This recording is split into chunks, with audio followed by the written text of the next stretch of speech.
हम पूरी तरह से तैयार हैं और जो 15 महीने का जो प्रदेश सरकार का कार्यकाल रहा है उसमें हमारी उपलब्धियां हैं, उन उपलब्धियों को लेकर हम जनता के बीच में जाएंगे।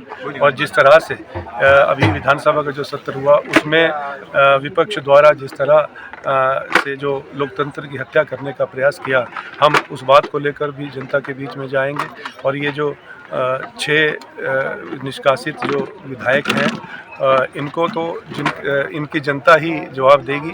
लेकिन मैं इतना कहना चाहूँगा कि इस बार व्यवस्था परिवर्तन आप देखेंगे हिमाचल प्रदेश में, जिस तरह से प्रदेश सरकार ने जो माननीय ठाकुर सुखविंदर सिंह सुक्खू जी के नेतृत्व में, बावजूद इसके कि आर्थिक संकट था, लेकिन जिस तरह से जनहित की योजनाओं को धरातल पर उतारने का प्रयास किया, बावजूद इसके कि जिस तरह की ऐतिहासिक आपदा हिमाचल प्रदेश में आई और लगभग 12,000 करोड़ रुपए का नुकसान हुआ, लेकिन उसके बावजूद अपने नेतृत्व कुशलता से ठाकुर सुखविंदर सिंह सुक्खू मुख्यमंत्री जी ने 4,500 करोड़ रुपए का जो आपदा राशि वितरित करी है। ये सब बातें लेकर हम जनता के बीच में जाएंगे। और जो 10 गारंटी योजनाओं का घोषणा पत्र हमने चुनाव पूर्व जो जनता के समक्ष रखा था, उसमें से इन 15 महीने में 5 गारंटी योजनाओं को पूरा किया जा चुका है। और जिसमें सबसे महत्वपूर्ण जो योजना जिसके लिए विपक्ष जो है बार बार तंज कसते थे, 1500 रुपये की राशि सम्मान निधि के रूप में जो हमारी मातृशक्ति को देना सुनिश्चित किया है, उसकी घोषणा हो चुकी है, उसकी शुरुआत हो चुकी है। 24 फरवरी को लाहौल स्पीति से माननीय मुख्यमंत्री जी द्वारा शुरुआत की जा चुकी है और लगभग 2,43,000 महिलाओं को हिमाचल प्रदेश में ये राशि मिलनी शुरू हो गई है। तो ये बहुत बड़ी उपलब्धि है और ये दर्शाता है कि जो हम कहते हैं वो करते हैं और हम झूठे वादे नहीं करते। और इन लोकसभा चुनाव में चारों की चारों सीट पर जो है हमारे उम्मीदवार जीत हासिल करेंगे। और प्रदेश में जिस तरह सा का ये जो मंजर जो इन्होंने क्रिएट किया, हिमाचल प्रदेश एक देवभूमि है और इस तरह की घटनाओं का जो स्थान जो है, मैं समझता हूँ स्वस्थ राजनीति में नहीं होना चाहिए और ना ही होता है।